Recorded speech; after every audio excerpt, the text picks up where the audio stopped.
So then I came out with the Integral Emergentist Revolutionary Movement. Revolutionary with a small r and a big E with the emphasis on evolutionary, meaning it's not like a violent revolution, but it's more like a growing up.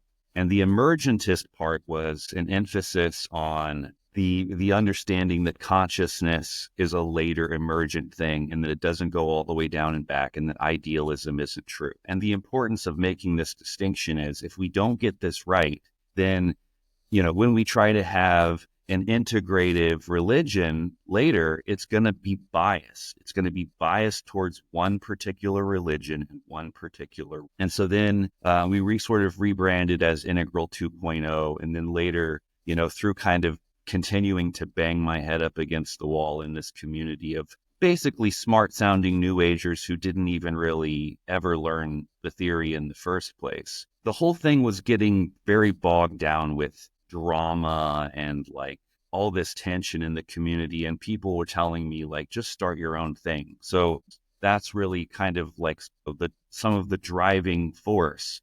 But I also feel like I need to kind of be careful not to rush into that stuff.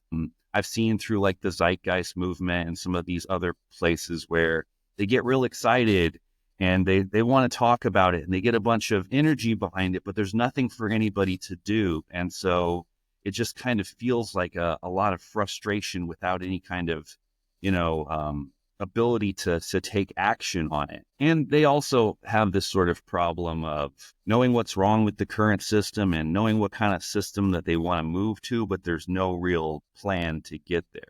One of the books that I was writing at the time was a handbook for an integral revolutionary movement. I called it The Long View to kind of get my name in the game and to kind of say that it's going to be like a long process to get there and to have like stages of unfolding. And I'll still come out with that book, but it won't be under the title of Integral. In fact, I'm kind of trying to distance myself from even really talking about Integral anymore because I feel like it's a failed project. And I think that even after I've kind of left the community, it's sort of kind of fizzled and died down because like I was what we were doing with Integral 2.0 was bringing a lot of drama, and now that that's gone, there's not really much happening.